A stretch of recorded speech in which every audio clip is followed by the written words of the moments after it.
What is up, my Lowheat friends? Have a pair in. This is an older pair, so I appreciate anyone watching. I'm gonna try to do a little bit more of a clickbaity title, see if that improves the views. But anyone who does click on this, I appreciate you taking your time to do that. And while you're doing that, if you could just click subscribe, that would be also very helpful, and uses absolutely 0 calories. So that would be greatly appreciated. So I wanted to get these for a couple different reasons, and I'm unboxing them for you so you can see. And we're gonna have a little discussion about trying to get Jordan 1's after they've dropped for a reasonable price, which is hard to do. I mean, it's hard to grab these for retail nowadays. When they drop, it's impossible.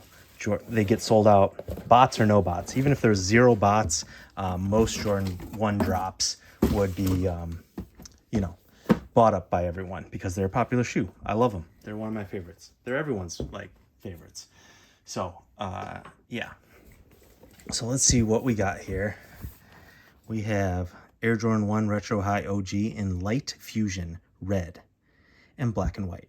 Size 11.5, these retailed for 170 bucks. I got these, as you can see by the box, on eBay, and that's what our main discussion will be, because again, most of you, this was released a while back, so most of you aren't clicking in just to see these. Hopefully the title is what got you in.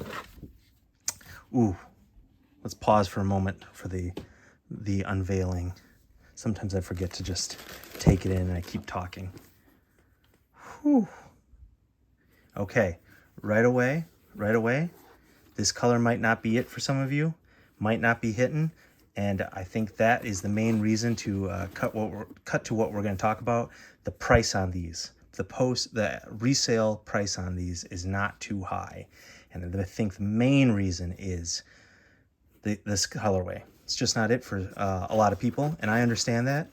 My friend, my buddy Connor, he calls these the McDonald's Jordan 1's, and he's not too far off. I mean, this isn't the McDonald's red, but I can see where he's coming from, and this isn't the McDonald's yellow, but I know what he's getting at. So what inspired me to get these, other than the main fact, is that they are reasonably priced on the secondary market, is 2 things. One, the lady, the girlfriend, loves this Jordan for some reason. She likes this colorway, and so what I'm planning on doing is getting her size, giving it to her as a gift, and then I'll have a matching pair. And I'll say it's for, let's go somewhere tropical as the second part of the gift. Let's go on a little trip and we'll wear these. These to me seem like good vacation sneakers, good vacation shoes to someplace warm. Got those tropical vibes in the colors. So yeah. The other reason I got these, aside from her liking them, is I watched the Wear Testers video. Shout out to Nightwing. I watch his channel from time to time, and he did a review of these and commented on how the leather quality was really good on this pair. And as you can see, it's definitely soft, higher quality than like your average Dunk. And so that also inspired me. Not all Jordan 1's are created equal. Some they put different leather on some, different finishes. And this one just seems, whether it is higher quality or not, it feels higher quality. Like this collar here seems pretty thin. It is soft, but seems pretty thin. But this, you got the tumbled leather there. This is a really soft leather around the toe. So I agree with what he said there. So at least you're getting a higher quality Jordan for the price. So that was the other reason. 3 reasons there, I guess. The girlfriend liking them, and eventually we'll get her a pair, don't tell her. And quality on these Jordans up there, and then the price point. If those first 2 things led me in the direction of getting them, the price point is what put me over the edge into getting them. I'm trying not to buy too much Lowheat these days, but this, for gifting purposes, I just had to pull the trigger. And as you can see, comes with 4 sets of laces. You got the white in there already, and you get three other different bonus colors, which is great, all matching different parts of the shoe. I really like a couple things about the shoe that I like. I like the black outsole there. I think that's cool and unique. And what else? I like also this transitional Nike Air tab on the tongue, going from orange to pink. That ombre kind of design is cool. Did get these off eBay. So the insoles were pulled up probably to check that these were legit. So yeah. So what I would say to you, those of you clicked on for the main point of the video, is if you are in the market for a Jordan 1, there are some out there that are reasonably priced. If you miss on the drop for a lot of these, I do all the time nowadays. I miss. It's not like a few years ago where you actually had a chance to get things like this. If you tried hard enough, got these for retail. Nowadays, it is definitely difficult. You got to get lucky. There are a few pairs you can find aftermarket that are reasonably priced. Like these. Check out these. These are, generally speaking, listed under 200. Fees, everything, shipping, taxes might put you over 200. I got these all in for like just a little over 200, but they're listed lower. The women, again, I think these are more popular with women, girls. So those smaller sizings do seem to be a little pricier, slightly over 200, but not too bad. Other ones like the crimson, those crimson orange, they're gray, crimson orange. Those were cheap forever. And then Tom Holland wore them in the recent Spider-Man movie, and I think they've gone up. The Pollens, which I just unboxed on this channel, got those aftermarket for whatever reason. Those are sitting around 200, a little over. You can definitely get those for a reasonable price. Again, if you're paying taxes and fees, kind of gets up there, but I recommend you always don't be lazy, do your homework, check all the platforms, check StockX, check Go, check eBay, check Craigslist, check Facebook Marketplace, check Grailed, find the cheapest price, all your local sneaker shops that you follow, the resale ones. Do your homework, and you might be able to find a decent price. I'll try these on really quick for you so you can see them on foot. I'm not going to lace them though.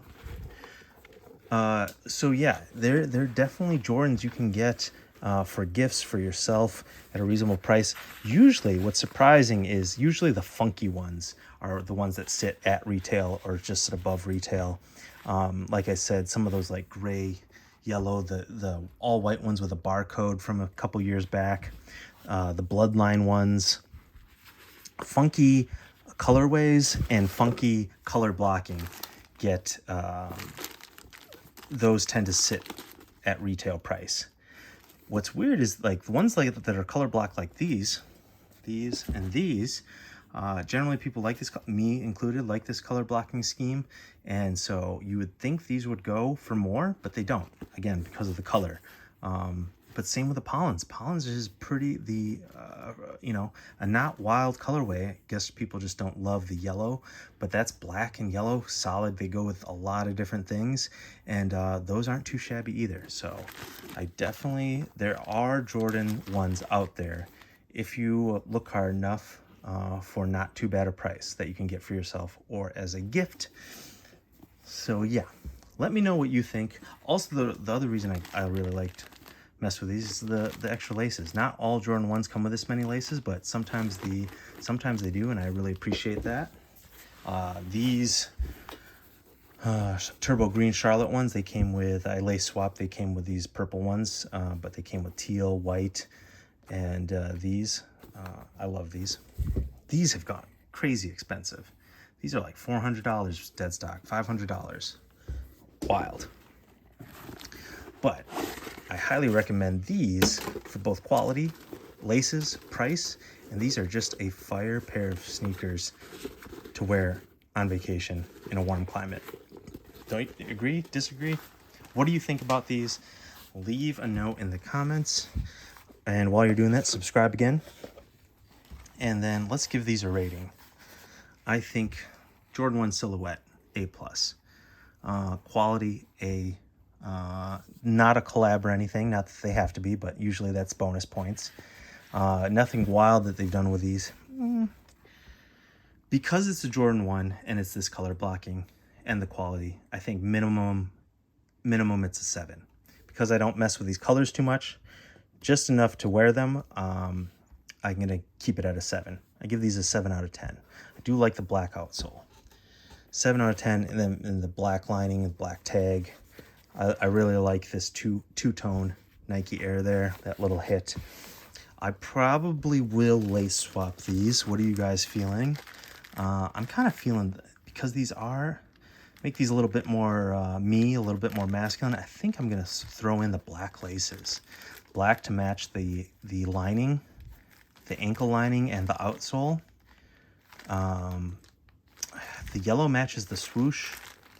This, I feel like that tone is just off, right? It kind of clashes to me. So I don't mind the color itself, but I just can't see myself lacing these up because to me these mismatch. And I don't like that. My OCD doesn't jive with that. So that puts me in the orange or black. I like the contrast. I'm going to take the whites out, keep those to re-crispify them down the road. Put in some crispy whites once these get some wear. I'm a big fan of that. So I think I'm leaning towards black. Black on these will look real sharp.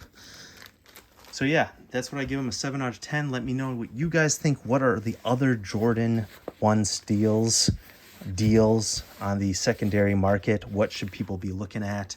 I recommend these, the Pollens, and some of those different orange colorways, orange fusion, black, white, gray. There's a couple different Jordans that with that color combo in different color blocking schemes that have all sat at retail. So do your research, do your homework, and you can find a pair for you or a loved one. There you go. See you soon with more Lowheat.